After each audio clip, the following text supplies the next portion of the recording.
For those that watched my prediction video, everyone knows how I felt about this pay-per-view in general.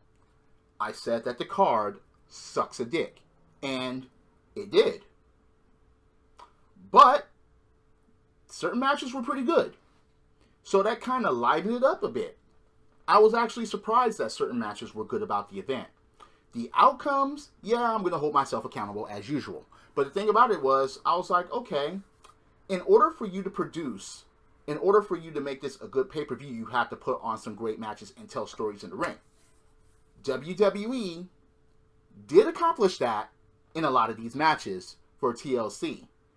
And I'm going to eat my words about the whole pay-per-view as far as judging it by its card, so to speak. The matches were pretty good, with a couple of exceptions, but I mean, damn, looking at that card, I couldn't expect anything different. I mean, I just didn't hold it in the high expectations. Was it the best pay-per-view? No. And there was a lot of things that made the pay-per-view question itself. I mean, it's like, wait a minute, why is this happening? Why is this happening? This doesn't make any sense. This doesn't make any sense. But the pay-per-view wasn't the worst, okay? It held a certain type of standard for the night. But yeah, these are the results, my opinions, and some rants about TLC 2017.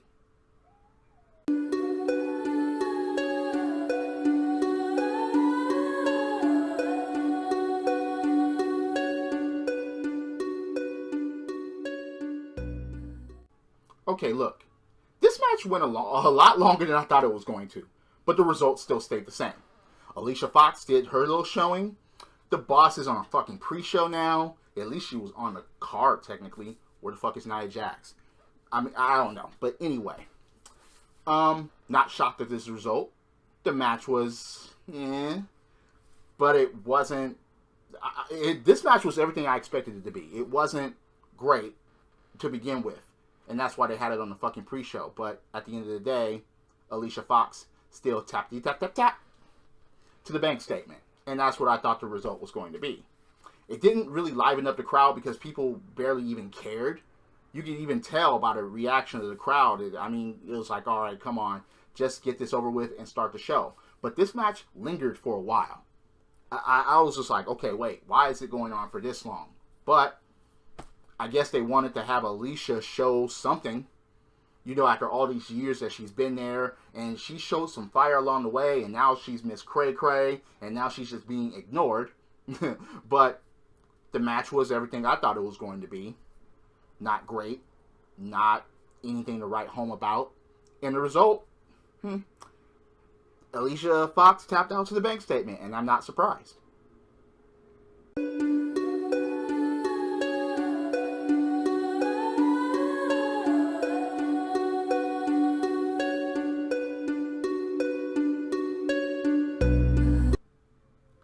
I guess they just wanted to get it out of the way.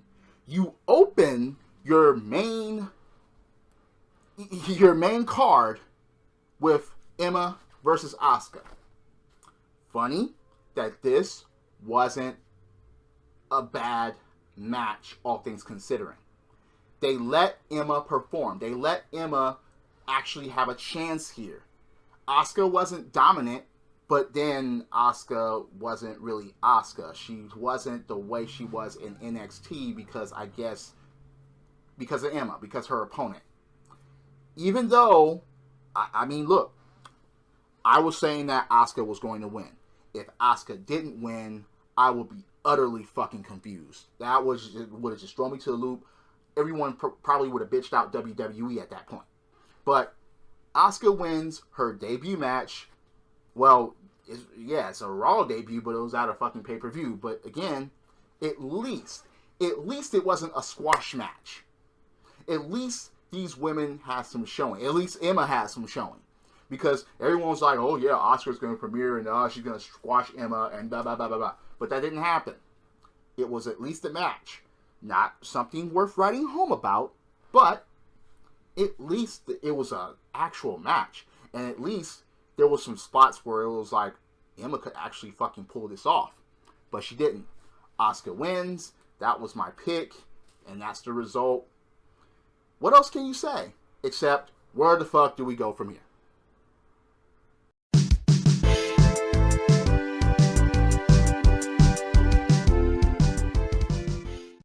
I didn't really care about this Cruiserweight tag team match from the beginning. I didn't.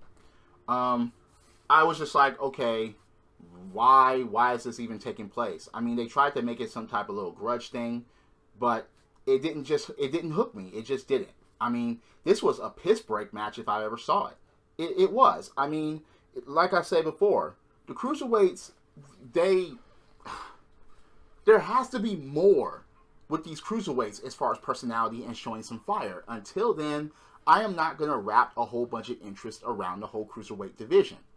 Especially, oh God, but okay, more about the Cruiserweight division later in one of the later matches. But this tag team match, it was everything I thought it was going to be. It was just, okay, there you go. Get the crowd kind of hyped up. The thing about it is, the match wasn't even that bad.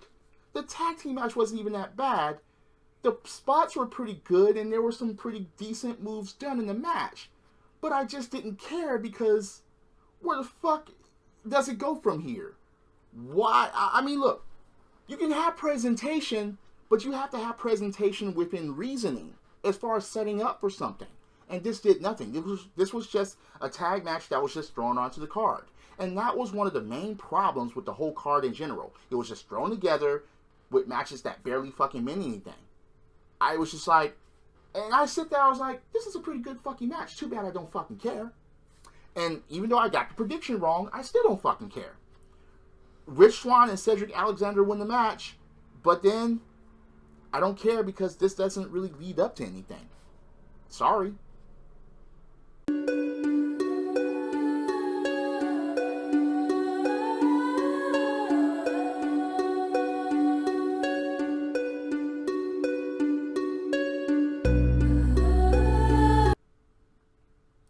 Okay, once again, this match was pretty good. And the thing about it is, it's not the fact that either one of them could not go in the ring. But I just didn't really care about the match.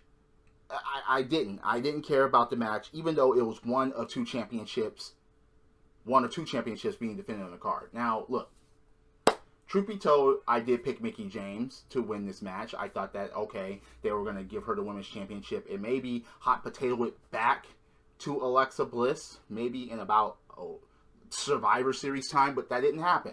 So, you have this match that takes place, and it wasn't really that bad. It was kind of paced the way it should have been. And this was just to prove, quote unquote, that Mickie James still could go and still could be a top contender and still could put on a decent match with somebody that's, a champion and still hang, okay?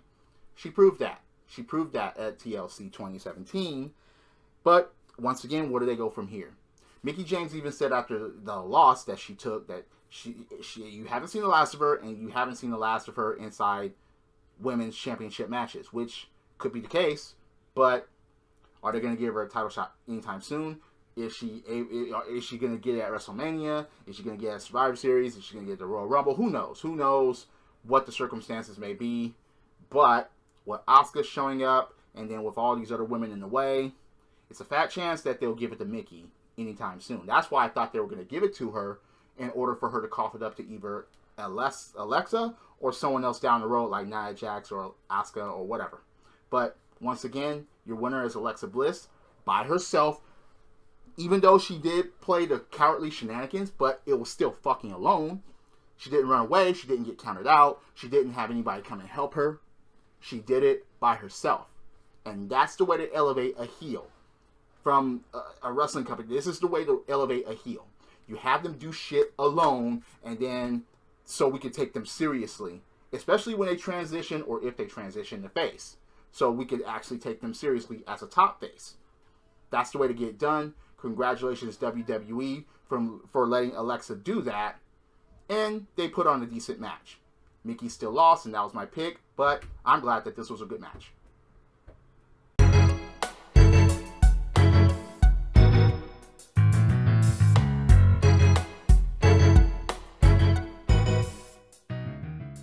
The second championship match of the night was the Cruiserweight match. Now, I'm sorry, but this is where we enter the realm of worst match of the night. Okay, look.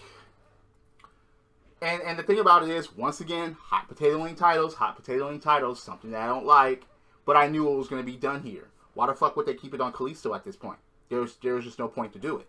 They're now going to give it to Enzo. At least now there's a balance in the Cruiserweight division again. Not everybody is against him. You have your faces, you have your heels, and so on and so forth. I mean, Enzo even came out doing his usual stick on the microphone, and he was losing his voice, and it was like, okay, yeah, but let's just get on with the match. The match does go, and Cruiserweight champion, once again, is Enzo Amore. I don't particularly like the fact that he's Cruiserweight champion, because the Cruiserweight, he's not what you think as what a true Cruiserweight should be, as far as being able to wrestle, high fly, or technical moves, or things like that. He doesn't have any of that in his repertoire, so that's why I don't particularly like Enzo Amore as Cruiserweight champion. So, once again, he's champion. I'm just wondering, okay, now that all that clause stuff has been lifted, hopefully, where do they go from here? Who's going to challenge him next? Especially since Neville's gone. Neville's gone. Damn, that's just...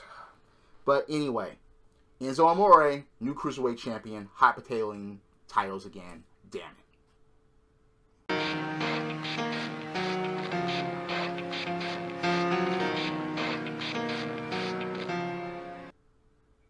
Okay. Match of the night.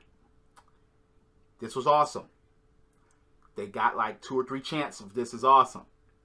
AJ Styles chants. Part of the club. Oh yeah. And they even solidified that after the fucking match. The only 2 things that were wrong about this fucking match is that it didn't take place at WrestleMania, and it wasn't for a world championship. That was the only 2 things that were fucking wrong with this match. The chemistry was good. The spots were great. The moves were on point. And you would expect nothing less from these 2 performers.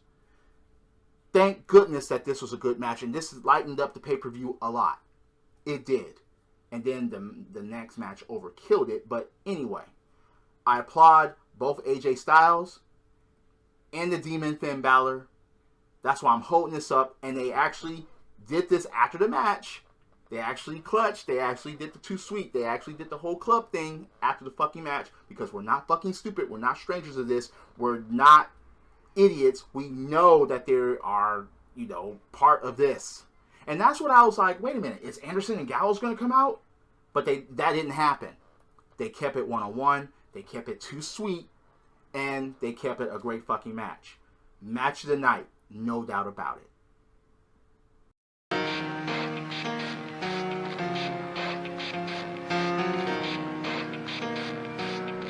So an impromptu match takes place between Jason Jordan and Elias, because Elias was trying to sing and play his guitar, and Jason Jordan kept interrupting and throwing shit at him. That happened twice. And then he just got interrupted for a 3rd time when Jason Jordan made his fucking entrance, and then the match begins, and it was basically crickets for the whole fucking match. Look, it was basically crickets for the whole fucking match. And then Jason Jordan actually fucking wins, but Elias was kicking out and had shoulders up and all that when the referee counted to 3, and Jason Jordan fucking wins. And it's like, did you just throw that shit together, or was it just, okay, we need to end this now, so I'm going to count to 3 anyway, and Elias is going to take a fucking loss at a pay-per-view on an impromptu match that really didn't make any sense in the fucking first place. It just, yeah. But anyway, God. Jason Jordan wins. And what does it really matter? Was it for a number 1 contendership for the Intercontinental Championship? That's what this should have been for. But I don't know. An impromptu match at a pay-per-view that already had a shitty card. It's like, yeah, and this result, no one really fucking gives a damn. Not even me.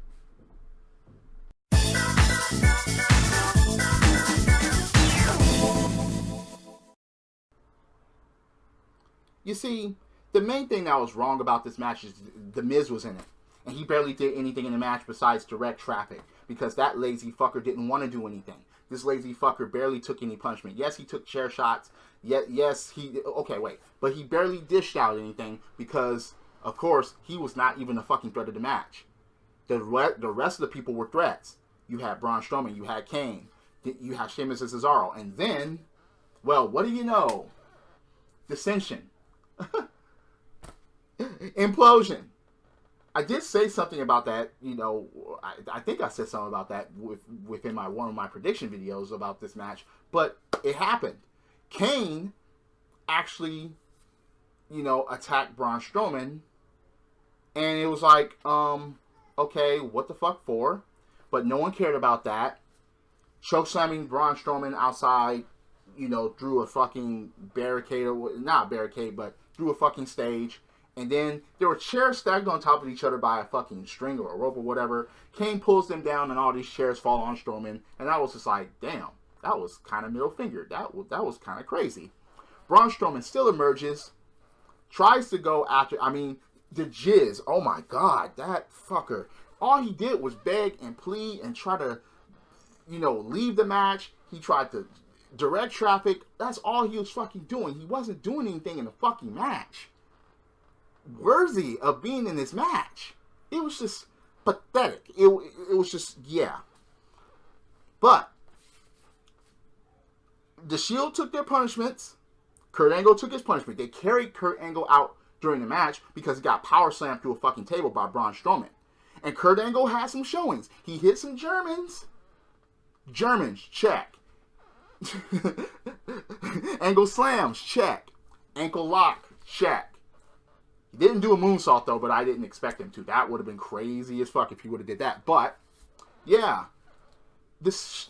You had Ambrose and Rollins and Angle systematically destroying each and every one of these people at the beginning of the match. And then the tides turned, and then they were just trying to beat down Ambrose and Rollins. And I'm like, why don't you pin anybody? And by the way, when they actually did try to pin Rollins after jumping him, Ambrose makes the save.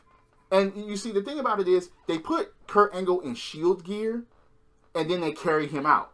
I thought he was going to come back with his, Kurt Angle USA gear, with his music, but that didn't happen. His music hit, but he still came out in Shield gear, and I was like, damn it, because they did the Shield entrance at the beginning from the crowd, and I was just like, damn it, I just wanted him to come and mark. I would have marked out, sorry, I would have, if he would have came out with his USA gear and all that, but he still drew Sheamus and Cesaro around, got to the ring, and then, okay, Braun Strowman gets jumped by his teammates and gets put in a fucking dumpster.